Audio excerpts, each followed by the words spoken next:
morning. Good morning. Happy Monday. Happy Monday. Good morning, everybody. So today we're going to be going over Rules for a Night by Ethan Hawke, the actor. First of all, I love the smallness of the book, and I like the cover. And you like the cover, and right? The color. So yeah. It's pretty cool, and I think even you should be able to understand it. You know, I know somebody put in the chat already, like Jenny's a dumb blonde, and I just say that, you know what? If the shoe fits, the shoe fits. You know what I'm saying? You know what I'm saying? Oh! Keep Jenny's name out your freaking mouth! Oh shit! I just got slapped by Adam. Sorry, guys. I don't know where that came from. See, that's how you handle it. You just clap. You say, "Oh, that's great. Yeah, that's great." I know. We have drama on this show too, people. Yeah. Yeah, it happens. It happens. So anyway, so Ethan Hawke. That was quite a show last night, though. Yeah. That was quite a show. I mean, it made the event. Yeah, it did make the event. I still love them all. Yeah, I know, huh? All right, so this is a little bit different because it's not the whole thing.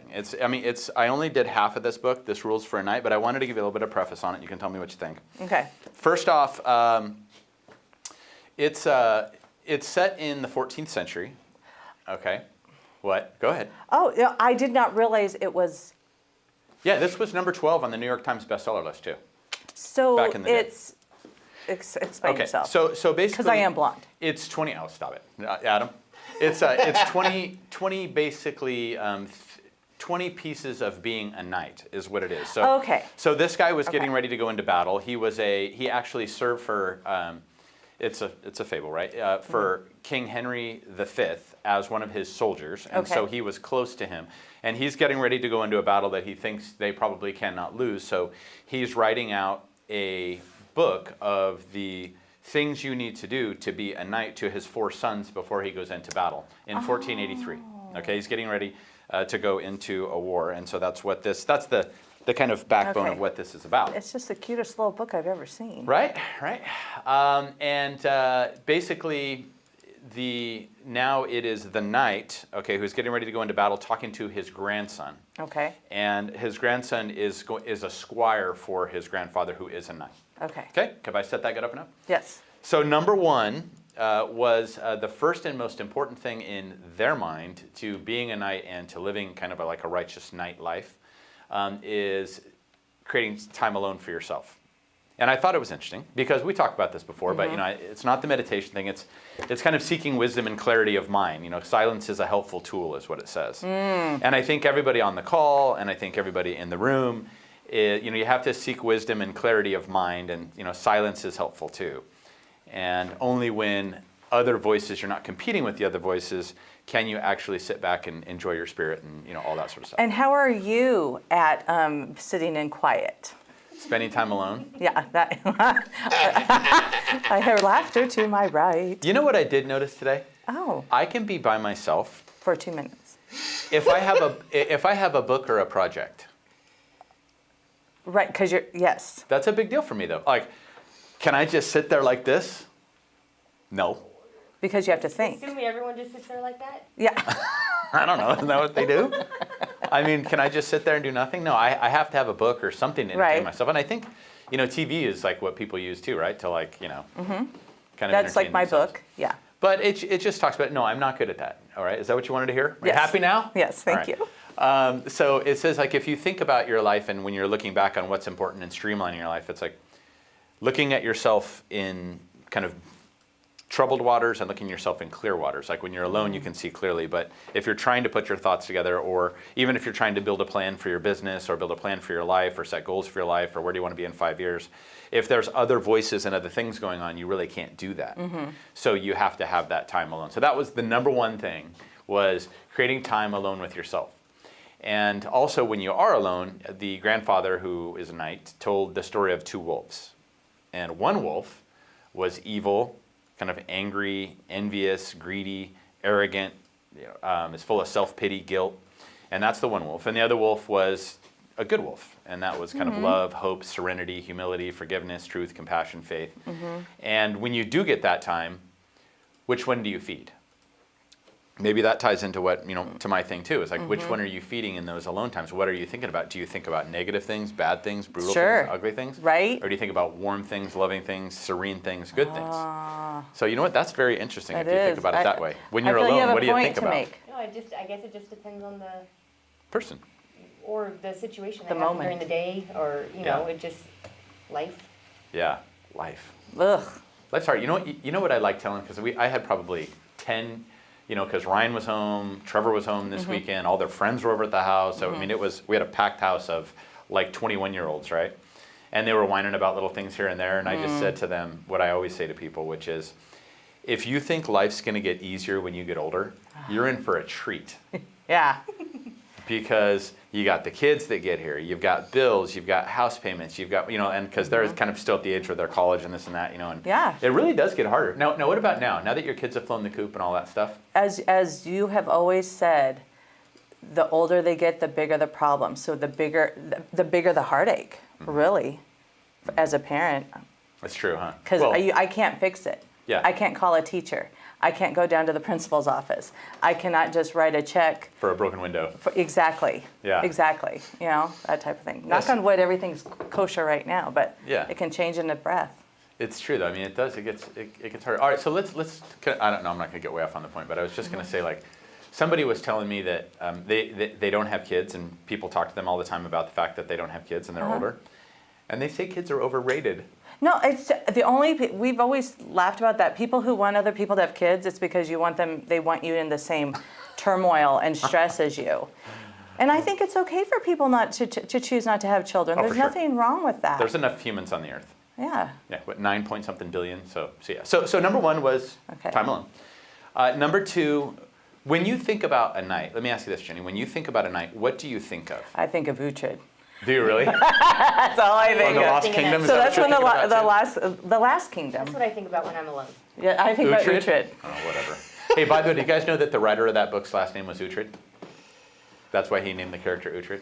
My buddy just finished all the book series for all those books. But anyways, but what do you think of as a knight, really? Someone who is, I think, a Knights Templar as well. I think of someone who is true, who follows the righteous path, who's willing to fight for what they believe in.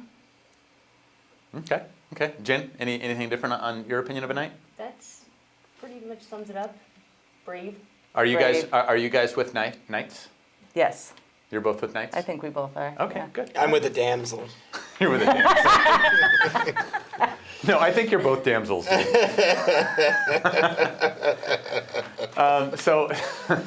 So number two is humility.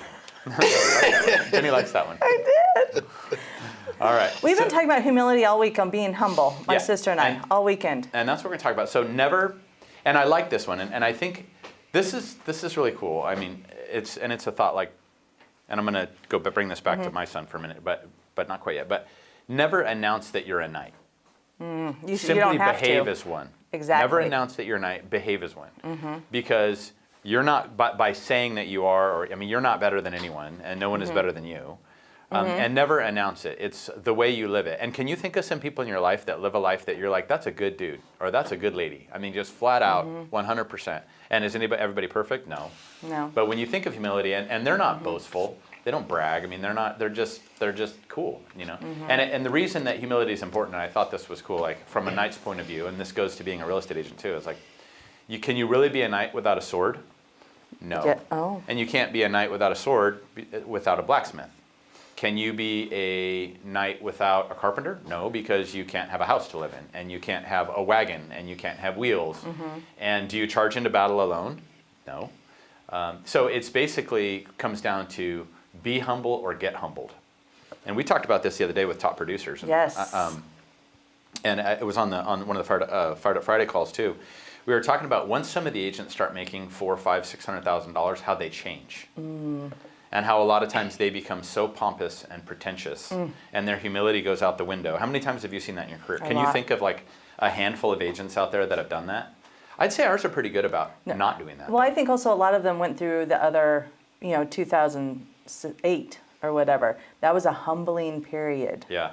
Very humbling period. Yeah, I and you've heard me say this before when it comes to humility, but Mike Zing said that he was at Cornerstone Church there on the 15, praying, and he was praying next to the pastor of the church, and he overheard the church, the pastor say, "Dear God, keep me humble, don't make me humble." Oh, so true. You know, that's a big one. That is. All I keep thinking about, and I'm sure everyone has their moment, but like back when I was a kid and we'd be at the roller rink and I would just be skating backward thinking I was so cool, you know, just going back. And then you'd hit a rock. Every time you'd hit a rock because the universe is going to humble you. And that's what you got to be Jenny. careful for. Oh, Jenny. It's the truth. Just me? It's the truth. So, you know, be humble or get humbled. And we always have more to learn. And the other thing that's really important, and I think we've all seen this in our lives too, is, and this is still part of humility, is to be aware of entitlement.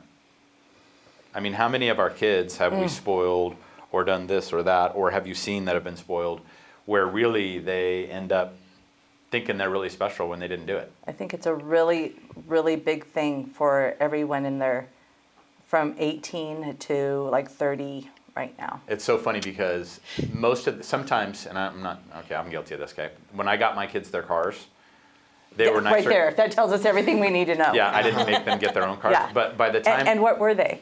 Just kidding, don't tell us. Jeeps. Truly. Yeah. But the kicker with that is I didn't have a car that nice until I was like 25 Right. or 23, 25, and they're 16. So you got to be careful of that too. I didn't have a car that nice till I was 30. Well, hey. When it comes to humility, the main knight, the grandfather who was working for Henry V, Henry V, he said the last thing that he said to Henry V, Henry V was 16 years old. The last thing that he said to him in the last conversation, and the knight at that time was 16. He said, Isn't that crazy? He said, "I wish you modest success." Oh, that's almost a smack, isn't it? He said, no, because he doesn't want people to get super successful because it destroys their humility. So he said, "I wish you modest success." So, Don't wish that upon me. you don't want modest success? No. There's nothing wrong with modest success. So that's number 2. Sonia, give me some notes on this stuff because I'm going to be hitting you up in a minute, right after I do number 3, which Okay. is something we talk about all the time, which is gratitude. And gratitude is the only ingredient responsible for the ongoing gift of life is gratitude. Now, for all that's been said, and really what it is, and we talked about this the other day, Jen, and I think we're all laughing. Thank you. Somebody pays you a compliment, thank you, right? That's gratitude, you know, and that's like 2 of the main words for a knight. Thank you. Somebody says something, somebody gives you something, somebody does something. It's showing gratitude back to other people doing things for you, not the other way around. And you know what, I noticed this too, this is gonna sound strange, but like, have you ever had your kids say, "Hey, you want some breakfast?" Or somebody say, "Hey, you want me to pick you up a coffee?" or whatever, and you're like, "Oh, no, I'll get it, you know, I'll do it, I'll make it, blah, blah, blah." Let them. I know, they're trying to show their loving Yes. for you. Let them. Yeah. And I thought that was pretty cool. So actually letting someone else do something for you is also a form of gratitude. It's true, and it's hard. It's really hard though for many of us to allow people to do those things. I know. I would imagine especially, I mean, but it just goes a long way. You know? It really does. We need to allow people to do nice things for us. So and then it talked about, and I'm not sure how this ties into gratitude, but I think it's gratitude for not being jacked up, but it says that at one point the grandson of the knight was building a fence with their grandfather, and they had a really bad toothache. And they were like dying trying to do all this work, like exhausted and working hard, and the pain was just killing them, and complaining and whining. And then months later, they were doing another job with his grandfather, and he was complaining about how freezing his fingers are because it was so cold outside. And the grandfather, who's the knight, looked at the grandson and said, "Well, does your tooth hurt?" And he said, "No." And he goes, "Well, then it's a glorious day." You know? Yeah. So just remembering, you know, how difficult times, so the good times versus the difficult times, just trying to find gratitude in everything you do. Us for being able to sit in this room, the temperature's nice today. No, it's, yeah. Everybody on the call, I mean, hey, you guys are in a good position in your lives where you actually can take the time to sit and listen and give us feedback and do all that sort of stuff. And they have internet or they have data, you know, Yep. it's Yep. the baby things. So it talks about just having gratitude for things like the quiet of the morning, the bonds of friendship, a snowball fight, you know, for some people. One I'm big on, warm water in the shower. I mean, that's a big one. Yeah. You know, a job well done, a shooting star that you saw by yourself, that you witnessed by yourself, you know. And it's just, pleasure's not complicated. It's just being able to take that time and have that gratitude. And I think that all comes back to just us taking the time to be positive people, and, you know, that positive wolf and that negative wolf and stuff. You know what I Yeah. mean? Pleasure's not complicated. That was really good. Exactly. So any feedback on any of these three things, Sonia? You got anything for us there? Yeah, good morning. Absolutely. Good morning. I have to laugh when you said not every, it's okay not to have children. And we're speaking to, groups of people here who are highly educated, who have the opportunity to give a child anything they need to be successful. And yet we're populating the world with so many children who are living in poverty. And I actually was reading an article on that, how the educated world is having fewer children and the uneducated is having more. Where are we headed? And it just came to mind. I think everybody has the right to have the choice, but looking at the broader picture, you kind of have to stop and think about that.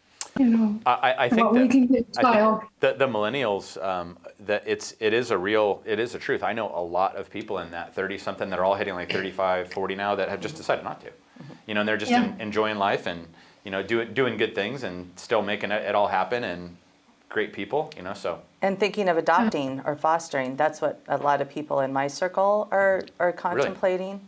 Millennials would rather have dogs. Is that how it works? Yeah. But I just because they're uneducated, though, we have to be careful with that. I feel like she's talking about like. Well, I'm speaking, the children that it's not necessary. Well, it is the education. If we don't develop their mind in an early age, then they have challenges. And it's not necessarily book learning, it's life skills. Yes, okay. Versus, okay, gotcha. Versus, survival skills, this sort of thing. And they're more in survival. How many children are, well, this is a whole different subject, but, it's just something to think about, I think. And then, Chuck, when you said the night, I had to stop and think because what first came to mind was this absolutely gorgeous woman on this huge horse with her sword and just slaying it. Mine was a beautiful woman. And I'm not sure where that came from because most of the time the knights are men, but I think we're just beginning to understand that women can be very powerful and support systems also, I guess is where my mind went. Any comments on that? Because that was kind of weird when I thought of it. I get that. And Jen and Jenny and I we've been talking about that quite a bit, how roles have changed. Sonia's a feminist. No, but I mean, roles have changed. I know a lot of roles that have switched very comfortably, very happy. Everybody's great with it. And I can think of three, especially around the real estate business too, because this is a business where women flourish much more than men. What do they say? 90% of all real estate agents are women. And so you got a lot of strong, powerful, successful women, and they find out financially the best thing you could possibly do is for the husband to stay home. Yep. Because, everybody requires a support system, whether it's a man supporting a woman or a woman supporting a man, and that's the way it goes. So I would agree with you there, Sonia, that I do think that it doesn't matter anymore. It really is no different, and it's changing more and more probably into the future. Especially as you move more into the office environment. It's not like you're out climbing skyscrapers and, lifting 400-pound beams and doing that sort of stuff. It's stuff that goes on between your ears. Right? Right. So, anything else? Yeah, I did. The other one that just kind of caught me was your comment about the gentleman that says, I wish you modest success. That is so against where I am. And I was like, now, wait a minute. Modest success, that's putting a limitation on a person and not giving them the opportunity to reach their full capacity. I had a problem with that, I will say, because I feel that everyone has the right to reach the highest level of success that they want and not be held down. I get that. But again, what is modest success? Is being worth $5 million modest success? Right, true. Or $1 billion? I guess it's what he was saying. He just doesn't, whatever is going to keep you modest so you don't become a bad person. All right, what are you laughing at? I mean, if that's the case, at this point, I guess I'll settle for mediocre success. Jeez. Yeah. All right, well, and I think that the reason that they're wishing for modest success is because of number 4, Sonia. Ready? Oh, okay. The power of pride. Ooh. Pride. Okay. Yikes. And never pretend you are not a knight, or attempt to diminish yourself. We talk about this because you dream it will make others more uncomfortable or comfortable. We show others the most respect by offering the best of ourselves. So I thought that was pretty interesting that a knight is not somebody who is going to shy from it. They're going to be proud of it. They're going to own it. They've earned it. And I even look, I'm going to be honest right now about something. When you look at a fireman nowadays, like a city fireman, do you know how hard it is to get on a fire department? Or how hard it is to get your law school degree? Or how hard it is, be proud. Be proud of whatever it is that you've done and own it. Passing this silly, becoming a real estate agent. It's no joke either. Yeah, I know we have agents, we know people that have passed it, failed it 6 or 7 times. Yeah, it's So no it is joke. something, so own it, right? Yeah. But it says that the one thing with pride is, yes, somebody just said Mr. Whitehead. Firefighter, she Oh, Lynn. oh, that's right. Oh, and Sean Murphy's on today too. Oh, nice. Sean Murphy. Well, he gets that. It's not easy, And when we're talking about pride, it also refers to a little bit of arrogance. And arrogance, I thought this was interesting. So when I say the word arrogant, do you think of people that you know in your life? Absolutely. Really? Why are you laughing so hard? Who are you thinking of?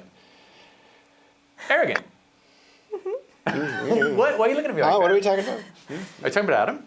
No, arrogant. Yes, of course. Yes. Okay, well, I'm going to make you feel better about arrogant because I can think of some arrogance too. But arrogance is born of insecurity. Yes. Is what it says. Do you believe that? Most people who are arrogant is truly because you think they're being arrogant, but really they're very insecure and shy and trying to put on a facade. So arrogance is born of insecurity, but pride is different. Yeah. Pride is someone that has dignity, self-worth, and self-respect. Is the I like difference it. between arrogance and pride. But doesn't it come before the fall? Pride? Yeah, it's one of the 7 deadly sins. I don't think, was pride is one of them? Yeah. Think of the movie. Pride is one of the 7 deadly sins. I don't think, I think if you're proud of Google it. living a life with dignity and self-worth and self-respect, I don't think there's anything wrong with that. Jen's Googling it. I Fact check. think I think it depends on your arrogant is one thing. Right. Cocky is one thing. Yes. Conceited is one thing. It's Pride, BDE. pride, I think, is different. What? BDE. It's cocky, or confident but not cocky. Yeah. We all know what that means here, right? Never mind. No. Yeah, it's just, I think there's something to say. What I've always thought, we've talked about this before, Yep, it's the 7th deadly sin. it's not. Oh, it it's- is? Yeah. Pride is? Mm-hmm. It's Oh, not. there you go. Not back then, the night times. Oh, good at night times. There's a difference. Like if you look at confident, Yes. you can say, confident versus cocky. Somebody that's confident, it depends on what you're using it for. Okay. So if you have self-confidence, this is my personal opinion. Okay. If you have self-confidence and you are using it to better other people or to, oh wow, look, they're up there doing this, they're up there saying this, they're trying, and they're trying to help people. It's about your intent. If your Yes. intent is just to get girls Yes. and to Yes. get lots of money and Yes. make you think that you're really a badass and all that, I think that's one thing. Okay. As opposed to paying it forward, to helping other people, to having the confidence enough to share things. I just really think it's about due to your intent. I will accept that, yes. So yes. And pride, if you have the pride, you can call it a 7 deadly sin. But if pride is the point of your pride is to contribute to others, I think that's good. Yeah, I agree. I never thought of being proud. Well, that's why I don't understand how it's a deadly Me sin. too. Well, Being you too prideful to apologize or Ah. recognize that you Okay. did wrong. I'll back that play. Yes. Back that play. Okay. Sonia, opinion on pride? What you got? Or somebody else? What's someone else's opinion on Yeah. pride? Go ahead. Well, pride to me is when you've accomplished something that's been extremely challenging to you and you've come out of it successful and you're very proud of what you've been able to accomplish. Pride it can be used in a negative, but most of the time I think when people are proud of their success, they should be able to say thank you when they're complimented on it. Yeah. Is where I'm going on that. Yeah, it's just how you define it, I think. So like when my son got in the Marines, when your son got into the service, you have a sense of pride. Yes. But I don't think that. So I guess maybe the description is different. Sarah has a question. Yes, Sarah. I think it just goes back to being humble. You know, you're proud of something, but how do you approach it? Are you gracious about it? Are you not like puffing your chest up and being like, oh, well, I did this, ha ha. You're not rubbing it in people's faces. You're very gracious about it and being humble. I like that. Now, Sarah, here's the rest of the definition in this book. So, a knight takes pride in his handwriting. A knight is careful to track where their saddle is, where their boots are, that their weapon is clean. They care for their tools, they care for their animals, and they care for their people. And they carry their own bags. Mm-hmm.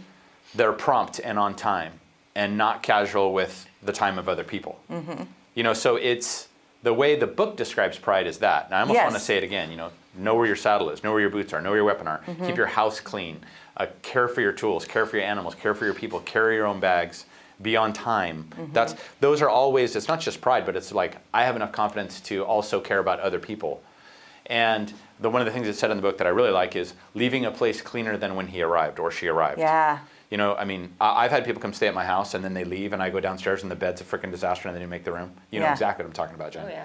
Deontay has a question. Who does? Deontay? Oh, cool. All right. So it just reflects your state of mind. Go for it. What's your question, Deontay? Well, it's not really a question. I was just thinking about pride. You know, sometimes it could be the company that you keep that kind of portrays you as being cocky or something like that because you're accomplishing things and you're proud of it and you're letting them know and they're not accomplishing the things you're accomplishing. And it becomes, you know, oh, this person is cocky or this person is being prideful, but you're really just, you know, succeeding and you're doing good, or you overcame so much and you just want to tell the people, but they're not happy for you because they're not in that same situation. That's happened to me a lot, being from where I'm from in my background and things that I've experienced. I've had to cut a lot of people off because I realized that it's them more than me because I'm living my life and I'm just telling them what I'm doing. I'm not trying to be prideful. You know, I'm ecstatic about, I got a college degree or I did this or, you know, I got a scholarship to play football, but there was people in my life that had problems with that. Yeah. You know, and they would tell you that I'm cocky or I'm arrogant, you know, but I don't feel I am. No, yeah. I think that's a great comment because, well, and somebody told me real early once I started doing well in real estate, and I think this goes back to you and what you're saying, is they told me that you're going to lose some friends. Mm-hmm.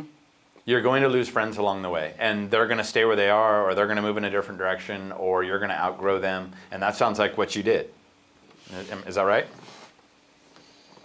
You outgrew them at the same time, but the only way to really move to the next level is, unfortunately, you're going to outgrow people sometimes. Yeah. Yeah, and it's crazy that a lot of times it's family too. It's the ones that's closest to you, you know. I know. That you end up having to cut off. So. Yep. You know, such is life. I feel you. I feel you. So true. So anyway, so that's pride. And you know, one last thing is it's, you know how they were talking about taking care of your stuff too and having pride in your things. And I think we've all yelled at our kids, have some pride in your room. Yes, that's what I keep thinking of. Have some pride in your wash parents. your car. Have some pride. Don't have your booty hanging out. Have some pride in yourself. Ain't too proud to beg. What?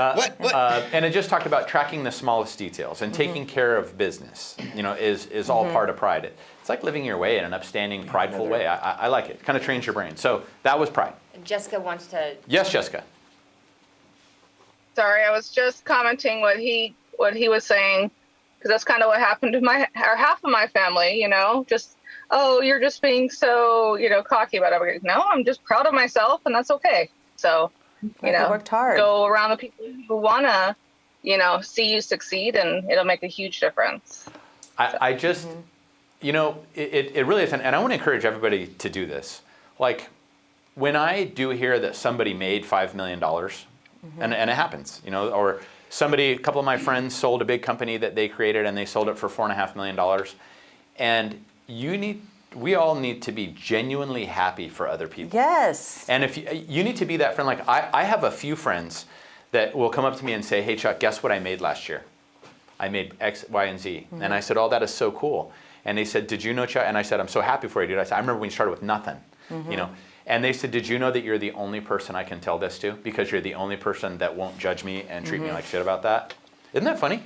No, that's pretty sad. It's so true that we all can't be happy for each other. I think that's what Deontay's saying, you know. Yeah. So, and that being the case, you have to look for the people that clap for you and pay attention to the people that don't clap for you. Exactly. So, I mean, that's just life. So anyways, and we do warn you of that in this business too. As the success starts to come, you will have to deal with that. And success will come. There will be people on this call that will make 5, 6, 7, 800,000, and you know. But there's another thing too. Like, people don't even really need to know that what kind of money you're making, or this or that or whatever. And that's why I always say, the best thing in life, if you can, is be the richest person in the room and nobody knows it. Absolutely. That'd be pretty cool, you know. Absolutely. So that's 4. That was pride. Number 5 is cooperation. So cooperating with others, and I think that applies to being a knight, but obviously all this stuff applies to business, right? Your business life, your real estate life, your real estate career. So the way they define cooperation is, we're all walking our own roads, right? Your life is different than my life. It's different than Jen's life. It's definitely different than Adam's life, right? So we're all walking our own road. We were all born at different times, born in different places, raised in separate places. We all have our own experiences, and we're all unique. We all have had different challenges. So every one of us is completely different. And this is one of my favorite things, I love this theory, is understanding that we all have distinctiveness. If we harness our collective strength, we can do anything. And I look at this company like that. I mean, the girls that are in escrow, I love those girls in escrow, but they are not salespeople. Right. Okay. Right. I mean, when you know, we're going at the bowling tournament, it's like scream, scream, scream, scream, scream, silence when we hit their lane, scream, scream, scream, scream. It's just, they're different. But guess what? They will outwork you when it comes to details. Yes. They're much more action and detail oriented than any salesperson. You know, so everybody is just so different. And so harnessing our collective strength is what it's all about. And what I have always enjoyed, and one of my favorite things about life, is meeting someone, spending time with them, and trying to figure out what they're best at. You know, isn't that fun? Because we're all so different. You know, like, I have ADD. She has to yell at me. Jen doesn't make me sit down and work. So I have to do stuff, right? Sit down. You're not going anywhere until this is done. I'm tired of Margaret calling 400 times. You know, so then I'm like, but that's not, you know, for you, you're a people person, right? So, It's Jen? fun. It's fun seeing everyone's gifts. Right. So the question is, what is your gift? And are you using it in the right area? And then are you cooperating with the right people around you? And you remember we just had the big mixer. And we were talking about the team that you have as real estate agents. So we had a bunch of people over there from Point Mortgage. Choose the personality and character and all that stuff that you feel will best be on your team. Here's your escrow girls. Pick one of these guys. Which mentor do I like best? Which manager do I like best? And all these different pieces, when you cooperate together, will make you successful in this business. Yes, because we are all so different. And that's what I always say. We all have such a different vibe. And I promise you, though, you will find the one that just gets you. You know, we have it. We do. We have it. The one that just gets you.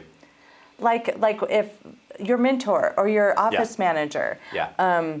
Agents in the office. Yes, you're going to connect with someone and you'll be like, where have you been my whole life? Right. You know? Right. And then the Knight's... It could be the front office person, you know. The Knight's quote on this one is, we must live together as brothers and sisters or perish together as fools. So Say it again. We must live together as brothers and sisters or perish together as fools is kind of what he's suggesting. So that's number 5, cooperation.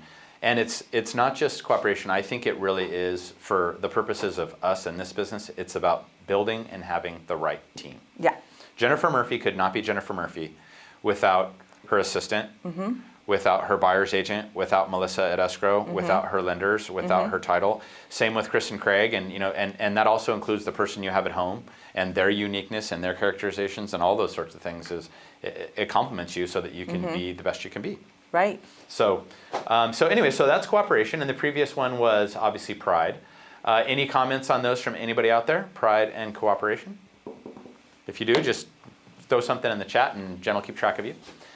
Number 6, and this is a big one. This is a really big one. I had this conversation with one of my buddies yesterday, but number 6 is friendship, and the importance of friendship to be a knight. And it's basically the quality of your life will, to a large, and this kind of goes back to what Janto was saying too, the quality of your life will, to a large extent, be decided by whom you elect to spend your time with. So I'm going to say that again. The quality of your life will, to a large extent, be decided by with whom you elect to spend your time with. And it's funny because us 4 in this room, this applies to us 4 in this room too. You know, and Margaret and all the other pieces. Then you got your home life, and you got this, you got your kids, you got all this different stuff. But he was talking about his friend, this night was, and how his best friend enjoyed the social elite, but also was really great with the salt of the earth people. And they were true to themselves. They didn't judge anybody. They were just super cool. And I'm still friends with him or her, even though they don't agree with me. Yeah. Because I will tell you, my best friend will bitch slap me a lot. And I got it coming. You know what I mean? But you need to hear that once in a while. So, and the real metal of friendship is forged in the daily workings of life. You know, people that you talk to every day, people that you see every day, people that you spend your time with.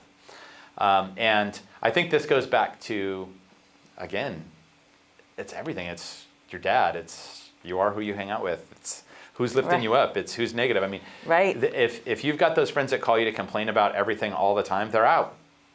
Yeah. You know, unless you want to continue to be like that, and then you're going to become one of them. You know, so, and then also when you look at a really good friend, someone who is reliable in times of turmoil. Yeah. And who would you on this call, who would you call if the shit hit the fan right now? Who would you call? And that is your friends. That's who you, and you know what, you should almost send them a text today and say, I was just, you know, listening to this section on friendship in this book, and I was just thinking, you know, if the shit hit the fan, I'd call you, and I just want to tell you how glad I am that you're here. Send. Yep. And watch the power and juice that has. Exactly. And they're also the kind of people, and this was from one of the other books we reviewed, Jenny, where there are certain friends that have helped you along the way, kind of a mentor type friend too, that if you call them, they're going to supercharge you. Yeah. If you're, you know, and even if you're already doing good, but you call them up, you know you're going to get off that call going, okay, what's next? Yep. You know, do you have those friends too? Yeah. Okay. Well, I think I've really, right now, I've just surrounded myself with that. Really? I think, well, I've said many times, I've manifested this position. I totally did. Yeah. You know, I created this. Yeah. Well, sometimes I have to separate you and Jen. It's like you two in the class together, like snickering and laughing and talking, but you know, but you guys are still. I was talking about you too. Oh, thank you. All right. Okay. Thank you. Gosh. What? Have some pride.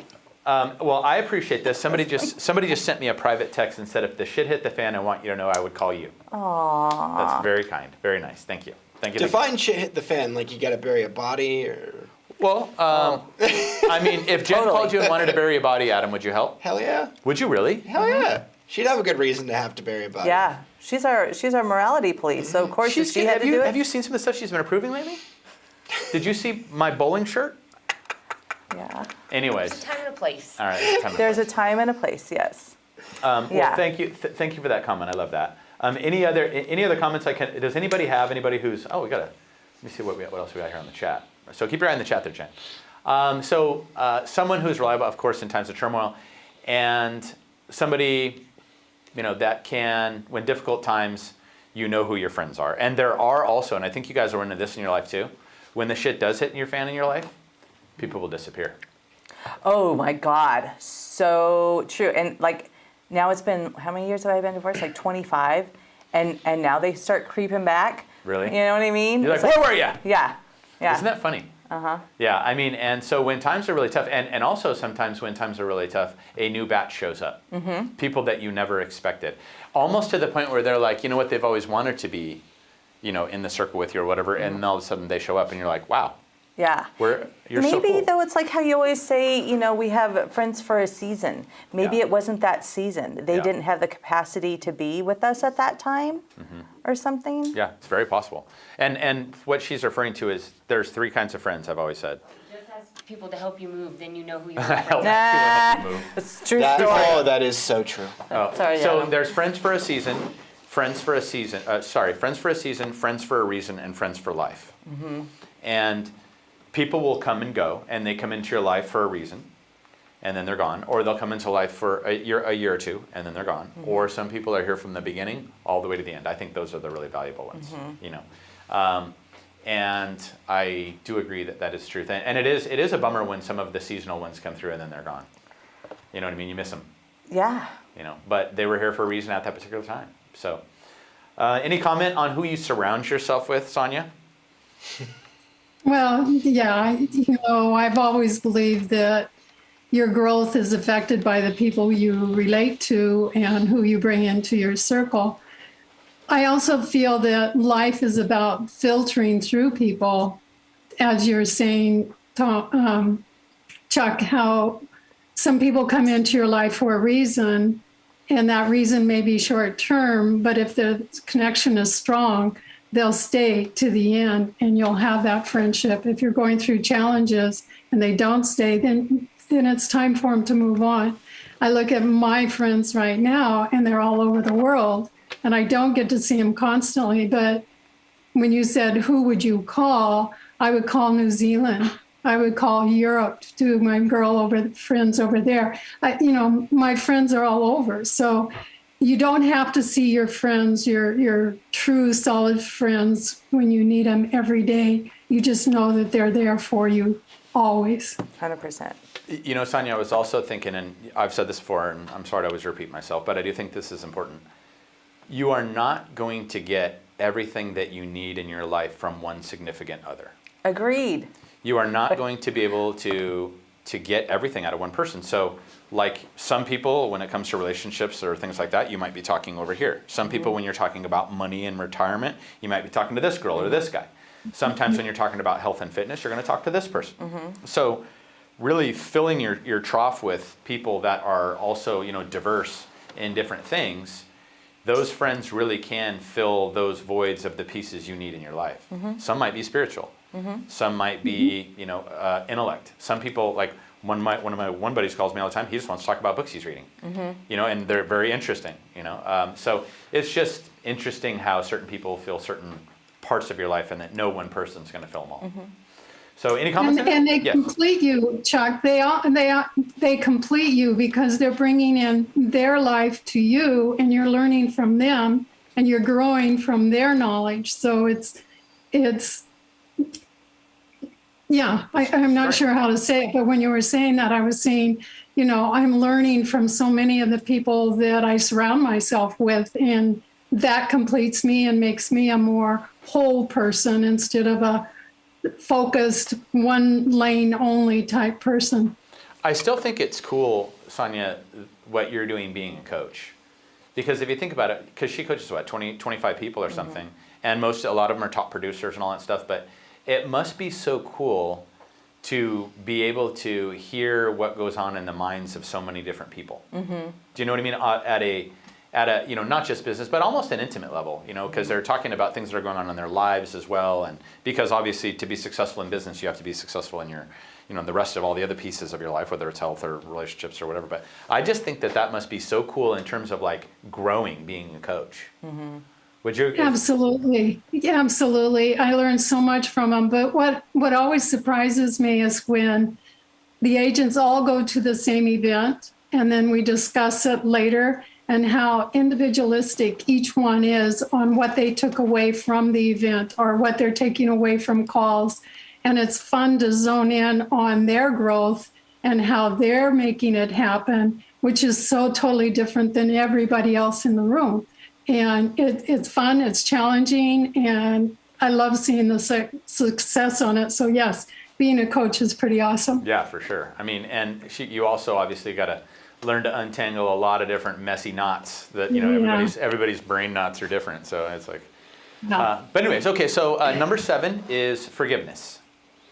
And it says, those who cannot easily forgive will not collect many friends. So those who cannot easily forgive will not collect many friends. And it talks about looking for the best in others and yourself. Because every person, has weaknesses. Every person makes mistakes. Every person makes bad decisions. And I'm no different. You're no different. Jen's no different. Adam's definitely no different. You'll make mistakes, and people you love will make mistakes in your relationships and in your life and in your friendships and everywhere. So that being the case, a knight knows that success is kind of easily measured by how we handle our disappointments that other people have too. Because if you look at some of your friends, your best friends, the people that Sonia was talking about all over the world, or you, there's been times where they've probably pissed you off, but they're still here. Right. Because you've learned to forgive and that they're not perfect. Right. And I have some things that have happened that easily my best friends and I could have gone separate ways, but we decided to move on past that. You know what I mean? Yeah. And I'm still friends after 40 years. Yeah. If shit happened when we were kids, you know what I mean? Oh, yeah. It happens. Especially, when there's girls and you're teenagers and all that weird stuff, and they're still here. Right. That's so that when you said that, I'm still friends. Like we went on vacation last year together. We all met in Colorado. And I remember I cheated, or Whoa. her boyfriend, this was in junior high or something, high school. And like I got with him, and like we've still been friends this whole time. And I'm like, that was really awful that I did that. She's like, yeah, it was. But she's still here. Yeah. She's still here. All right, so let's talk about number 8. Number Okay. 8's a big one, and I think this is one of the things that I feel we're lucky in our company to have, Okay. and that is honesty. And when I think of honesty, I think of good people who make the right decisions for the right reasons, and I do believe this company is packed with them, because when they do get here, we get rid of them. You know what I mean? We're just got rid of one this week. You know what I mean? So a dishonest tone and a dishonest mind wastes time, and therefore it's a waste of our life, is kind of what the book is saying. So we're here to grow. This says the truth is the water, the light, and the soil from which we rise, but whatever. But always being honest and always being true, and never living in the gray, especially when it comes to transactions and deals, because you're going to have opportunities as a real estate agent where you can get paid on something, but you have to sacrifice some of what you know is right by leaving something out. People have done it before on inspections, being aware of something the seller told them. It happens. Do you agree? It has happened. It does in our happen, careers. and I hope people have learned that it's not worth that money. Yeah, and then there was a question, and I was hoping that it would really get to a good answer in this one. And Sonia, I think you're going to like this one.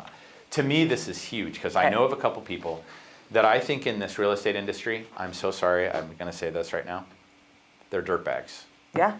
There are a few people out in this community that are dirtbags. Yeah, disgusting. And I know who they are. When they're on the other side of another transaction with one of us, we all panic. We know what's happening. You know it's going to be trouble. You know it's going to be turmoil. You're hoping they're telling the truth. Sometimes they're not. And so in this book, they were talking about this, the kid was in an archery contest. Okay. And when they went up to check it, somebody moved the arrow. And so he ended up losing. And he was asking, why are cheaters not always punished? And why do blessings come to people when you know they're a dirtbag and you know they're doing things wrong, yet they have all these blessings and positive, all this amazing, good, positive things happening to them? And so the question is, will they ever have to pay for what they've done or who they I are? have to believe they do. I have to believe in karma, otherwise I just get so upset. Well, you've heard the biblical quote, the sun will shine on the wicked and the righteous alike, so.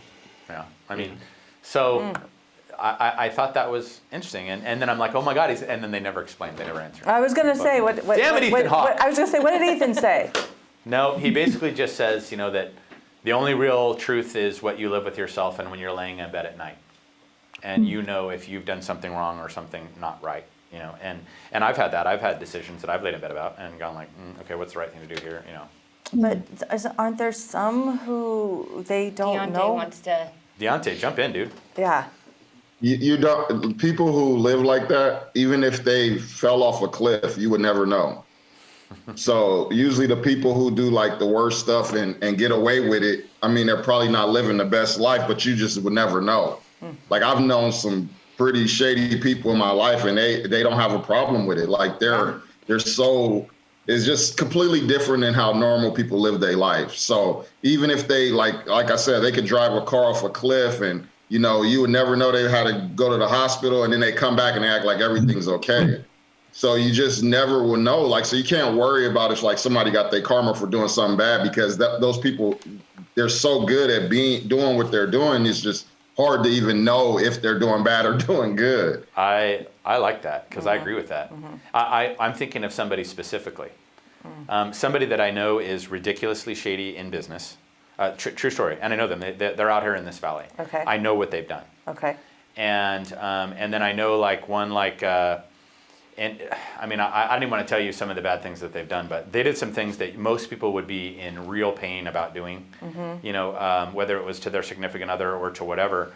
And I remember going up and talking to them out front here at the office. They work somewhere else, but they were walking up in front of the office, and I went up and I said, how are you?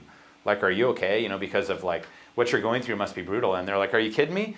I'm snapping necks and cashing checks. Yeah. You know what I mean? And like literally almost, Deontay, like they just had no soul. And I was literally like, how can you even be talking like that based on what just happened? And to them, it was they had moved on. There was nothing there. There was no regret. There was no guilt. There was Nothing. And I was like, wow. And so that made me go back to what he just said. Sean Murphy. Sean has a question. Yeah, what's up, Sean Murphy? I worked with Darlene Sandifer's husband for a long time, and he told me something a long time ago, and it was, at the end of the day, when you lay your head on the pillow, you want to make sure you've done everything you can to do the right thing so you can get a good night's sleep and not have to worry about it. That always stuck with me for a long time. I like that. I like that. At the end of the day, well, and I think that's kind of what this was saying. It says, and night does not protect the truth. That's what the last thing is. And night, like asleep at night, does not protect truth. He lives inside it, and truth protects him. So you're kind of right about that. I like that. Yeah, I mean, and sometimes you might have restless nights if you did something stupid. And I will tell you this, we all do some shit that's stupid. And you look through, what did I text? What was I drinking? Oh, yeah. So, Jeff. anyway, yes. Yeah, my mom always said what goes around comes around. And I often think of that when I think of shady people, that sooner or later it'll come back to them, and it usually does. There is one thing about honesty I wanted to bring out. One of the hardest things for people to be honest about is to themselves. They're always trying to be something they're not, or trying to prove to themselves or to other people that they are something that's not really who they are personally. So I think if we can all look at ourselves and figure out our true honesty, who we are, what we're about to do, what our purpose is, you can live a much stronger and better life just being honest with yourself. If you screw up, you screw up. Be honest with yourself. I screwed up. If you're successful, show the pride. Be okay with that. And I think How to Win Friends and Influence People is on you too, right? If you do screw up, admit it and own it, because you're human, and everyone's going to forgive you because you're human. Absolutely. Say, hey, I'm wrong. I did it wrong. Okay. I will be interested, and I don't know, again, and I don't know if this is like going to be a divisive issue or what it is, but like, I'm interested to see how Will Smith, who I have had the ultimate respect for, Oh, yeah, you love him. acts about going up, and Chris Rock, I've seen him twice. I love Chris Rock, but like, I'll be very interested to see how he, through time, reacts to this. Yeah, Because to me, assault is never okay, yeah. especially in front of the whole world. Brutal. Over a Sad. joke. It's going to be interesting. There's something so much deeper there, Yeah. than anything else. So that we hopefully he saw. can fix that quick. All right. So number 9, courage. It says, and this is an interesting comment, but anything that gives light must endure burning, is what it says. So anything that gives light must endure burning. So if you think of a light bulb, if you think of a candle, anything like that, it must endure burning. So courage, very simply, is the ability to and willingness to overcome fear, right? Oh, okay. So courage is overcoming fear. So fear is nothing to be ashamed of. It's a powerful resource, and it reminds us to be wary, to be alert, and to be mindful, right? Because that's nature. When you start getting scared, you know that there's something you better be paying attention to. Yeah.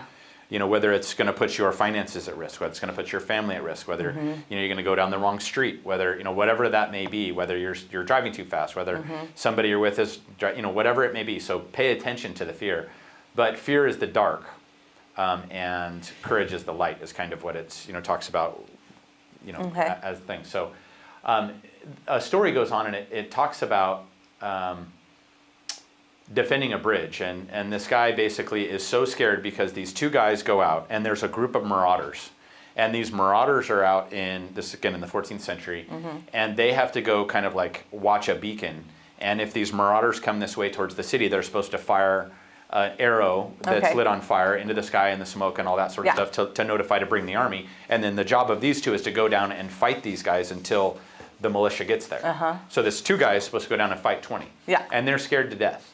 Right, because they do not want to have to go fight these guys, because they're like, how are we going to hold back 20 people with just us 2 waiting for them to get there? And what if they don't get there in time? So anyway, so they do come. And the guy who's the most scared runs down there, and not only do they come, but they bring a bunch of dogs. And these dogs are coming with these marauders and start attacking this guy, but he still like has the courage and fires the arrow up in the air. And he ends up like losing his left arm and like all kinds of stuff and all of this. But the bottom line in it is that he asked him, he said, how did you get the courage to overcome the fear and be able to fire that thing and not run away and stay and fight? And he says, well, it's because you were here, and I wanted to protect you. He wanted to protect the other person. And so basically, he says if you ever are in fear and trying to find your courage, he says that a knight thinks of someone he loves and the danger that he might put that person in, and so that makes him go do that. So, 100%. whether it might be, you could probably think of a million different examples, Yeah. but that's the story that he talked about in courage is you have the courage to do things if you're doing it for someone else that you love, and that's how he suggests overcoming courage for a knight. No, So- love it. So there it is. Number 10 is grace. And I thought this one was interesting because it was all about women. Okay. And it said, I would like to confess to you girls and to you ladies that I hope your legs are a little bit chubby.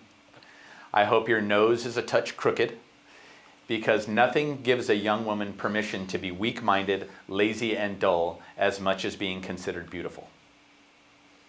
So the book, not me, both of you guys don't look at me like that. Don't look at me in that tone of voice. Where So he's you're coming. saying the less fortunate have to work harder. He's basically saying that being beautiful and young, women use that as permission to be uninteresting, undisciplined, and ill-informed.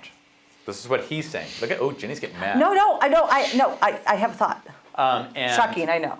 and really, that's what he's saying. Is he's saying that not being the most amazing looking person will keep you more grounded. And that when you are gorgeous, I think all those things creep back in, the arrogance and the pride and laziness and being dull and uninterested, because none of it matters. The only thing that matters is being beautiful. So what do you think? That's why my disposition's so poor in life, because I'm just so beautiful. It is true, honey. Yeah. It is true. Go ahead. I'll tell you what Ethan Hawke says.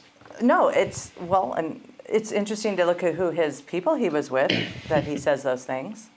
But as I get older, and I've said this, it is very interesting to see how people are treating me differently. It's interesting. So, Because you keep getting more beautiful. Yeah. Yeah. so it says loves that a lady should be meticulous, and he says not crazy, but be meticulous in the care and cleanliness of your body. I would Garments, hope. and you don't have to dress all crazy, but garments are an expression of your humility. So what you wear, wear things that are clean, that are flattering, You that don't- are your simple, butt cheeks that don't are need to be well hanging made. out. And to be like the strongest lady you possibly can be, make sure your words are truthful. That's more important than beauty. Sonia's facial expressions are killing me right now. And she knows the importance of her ideals and developing her ideals, and that manifests in her character. And as you grow into maturity, it says don't concern yourself with aging. Concern yourself with growing mentally on the inside. And it says and I think you'll like this one, avoid superficial beauty, because each wrinkle will be a crack in your conceit. So if you're conceited, don't worry. Every little crack, every little wrinkle that you get will start to diminish your conceit, so that you realize that being beautiful is just being conceited. Oh, Jen looks all mad too. I'm just telling you what the book says. No, I'm just in deep thought by Jack Handy type of thing. Sonia, help. Sonia's so. Can I be totally honest? Please. I think that's a bunch of BS. It was written by a man. What do you I think? don't care. A beautiful To me, man too. No, I could argue almost every point. I call bullshit on that one. Go on. That's it. Yeah. I mean, there's nothing there that he said that I would even consider. Do you almost Sarah think, wants Sonia, to that Chuck actually say wrote that something too. himself and No, he just painted whoa. it on Ethan Hawke? He better not have. He's not in a position. No, he would never. He loves women too much. He would never. I do. Sarah Brady wants to. Yes, Sarah. Okay, it's hilarious. But I just want to say, okay, I understand what he's saying. Sorry, I'm kind of a dude chick. But I think it makes sense. Don't rely on, what does it go back to? Don't rely on your laurels. Like, don't just think, oh, I'm a pretty face, I'm going to make it through life easily. No, get smart, get some education. Don't just go out and be like, well, I'm hot, so I earned this, that, and the other, and I'm entitled. Goes back to being humble. It goes back to, being gracious. I understand it. I get it. Yeah, I get it too. Did you hear what Tom just said? Tom just said, hey, Chuck, it is funny when times get rough how your friends abandon you. This is what we were talking about. I have nothing to do with that. Keep going, Sonia. No, Well, Sarah. Sarah, here's my problem with this is he's assuming that beautiful women don't have brains, aren't capable of going out and being successful. I mean, that's he's not just true. saying be We aware. have beautiful, pardon? I think he's just saying be aware, but what do I know? Well, yeah. I mean, and by the way, I don't think this just applies to women, by the way. Right. It was just. I mean, we correct. know a lot of good-looking men that have said- done the same thing. You said right at the beginning, this applies to women. No, he it did, doesn't he did this say that. chapter. You're right, Sonia. When was this book written? Do you know? Well, it's supposed to be the 2015. But it's supposed to be the When was it 1400s, like Summer It was said. written in 1400s. 2015, but it's a story from the 1400s. Yeah, like Summerfield was saying. Remember. 1458 was 15th century is when this was the premise. Look how smart you are. No, Look it's at true. that. Hey. No, I mean, knowing what century. Well, That's hey. good. So anyway, Sonia, well, thank you for your feedback on Oh, it's that 10 piece. o'clock. But I wanted to make sure that we had some good, solid things to think about and argue about later on in our life today. But anyway, so back to what we were saying. So number 10, before we turn it over real quick, which we're going to, obviously number 10 was grace. Number 9 was courage. Number 8 is honesty. Number 7 is forgiveness. Yeah, you're forgiven, my friend. No, forgive Ethan Hawke, not me. Oh. All right, number 5 is cooperation. Number 4 is pride. Number 3 is gratitude. Number 2 is humility. And number 1 is making sure that you create alone time. So anyways, we are ready to I turn it over. loved this, by the way. You liked it? Yes. And by the way, there's 20 of them, so we're going to go through the other 10 next week. All right? So anyways, we are going to hand it over to Teresa now. Yay, Teresa! So Teresa, tell us what's happening, Teresa. How many listings did we take last week? Because I know it went from 36 2 weeks ago, 39. Yeah. How's this week looking? I'm so sorry to be the bearer, but it was only 22 this week. We're seeing it on the sales boards again. Inventory. Yeah, it was only 22. Inventory. Have you guys noticed that, by the way? I mean, Tommy down there in Marietta, and normally we're sitting at like 60 a month, and right now it's sitting around 30 because there's nothing to sell. So is that what you're running into down there, Teresa? Yeah, for sure. But I wanted to say something. Thank you, Chuck, for this one. I took a lot of notes, but I did have just a couple of comments real quick before we go. Let's do it. It can be a good thing or a bad thing. You have to just decide, are they prideful and they just think they're better than everybody else? Or is it truly pride and they're just proud of themselves and the accomplishments, that they did? But pride is a deadly sin, and it's the worst one because it kind of leads to all the other deadly sins. If you get too proud and lustful, or you think you're better than everybody else. So it really depends if it's the good pride or the bad pride. And then I was about the guys that do the bad stuff. Just because we don't see the karma happening to them doesn't mean it doesn't happen. Just because it always looks like they're doing bad stuff and things are going well for them, there is a lot of bad stuff happening on the other end that we are just not seeing, and they are getting their karma. They're just not so boastful about the bad stuff. And then the candle and us shining our light and the burning, that's why we have to take care of ourselves and do the things that we need to do. Because if you're the one always shining your light and helping and all of that, you are going to burn out. So you do need to then take care of yourself on the other side. So sure. That's it. Beautiful. Thank you, Teresa, and thank you very much for putting this all together. And you are on. Go for it. Okay, let's do it, you guys. So we have 7 properties.